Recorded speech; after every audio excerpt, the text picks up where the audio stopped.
जय मसी। आज 30 जुन 2020 तदनुसार 16/2077 मङ्गलबार। आज हामी माथिल्लो कोठाबाट हेर्नेछौँ। आजको शीर्षक छ सहायताको निम्ति क्रन्दन। आज हामी परमेश्वरको वचन भजन 91 को 1देखि 16सम्म पाठ गर्नेछौँ। जो परम प्रधानको शरणमा बास गर्दछ त्यो मानिस सर्वशक्तिमानको छत्र छाया मुनि रहन्छ। परम प्रभुको बारेमा म भन्नेछु, उहाँ मेरो शरण स्थान र किल्ला हुनुहुन्छ। मेरा परमेश्वर जसमाथि म भरोसा राख्दछु, निश्चय नै उहाँले तिमीलाई सिकारीको पासोबाट र घातक रुडीबाट बचाउनुहुनेछ। उहाँले तिमीलाई आफ्ना प्वाखहरूले छोप्नुहुनेछ र उहाँका पखेटा मुनि तिमीले शरण पाउनेछौ। उहाँको विश्वसनीयता तिम्रो ढाल र पर्खाल हुनेछ। तिमी रातको ठुलो त्रासदेखि र दिनमा उडेर आउने बाणदेखि डराउने छैनौ, न त अन्धकारमा फैलिने रुडीदेखि, न मध्य दिनमा नाश गर्ने महामारीदेखि डराउनेछौ। 1000 जना तिम्रो नजिक लोटलान् र तिम्रो दाहिने हाततर्फ 10,000 जना, तर तिम्रो नजिक त्यो आउने छैन। तिमीले आफ्ना आँखाले मात्र त्यो अवलोकन गर्नेछौ र दुष्टहरूको प्रतिफल देख्नेछौ। यदि तिमीले सर्वोच्च प्रभुलाई आफ्नो वासस्थान बनायो भने, परम प्रभुलाई जो मेरो शरणस्थान हुनुहुन्छ, तिम्रो कुनै अनिष्ट हुने छैन। आमेन। भजन 3:4 लेखिका यहाँ जोड दिनुहुन्छ। म चर्को स्वरले परम प्रभुमा पुकारा गर्दछु र उहाँले आफ्नो पवित्र पर्वतबाट मलाई जवाफ दिनुहुन्छ। आमेन। लेखिका आफ्नो अनुभवलाई यहाँ यसरी वर्णन गर्नुहुन्छ। एउटा वार्षिक सम्मेलनमा भाग लिनको निम्ति म करिब 200 माइलको यात्रा आफ्नो गाडीमा तय गर्दै थिएँ। उक्त यात्रा एउटा रोमाञ्चकारी यात्रा हुनेछ भन्ने आशाको साथ म घरबाट बाहिर निस्किएकी थिएँ। तर यात्राको अनकन्टार बीच बाटोमा एक्कासी मेरो गाडी बिग्रन गयो। त्यहाँ वरपर कुनै पनि किसिमको आकस्मिक सहायता उपलब्ध थिएन।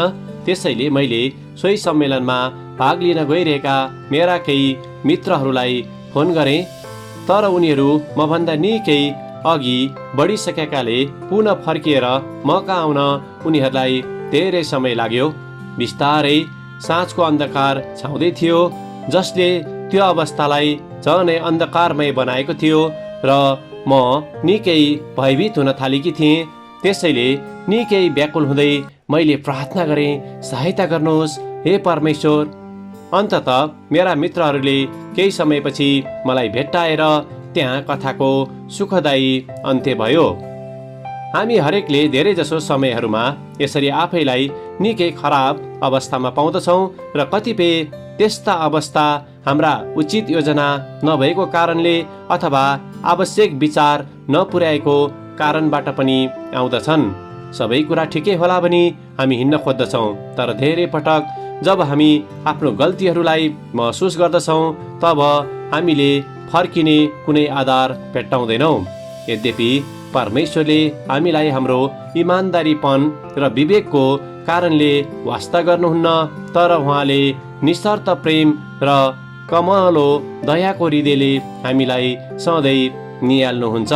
त्यसैले अवस्थाहरू जतिसुकै खराब भए तापनि वास्तवमा परमेश्वर हामीभन्दा एउटा प्रार्थना मात्र पर हुनुहुँदछ।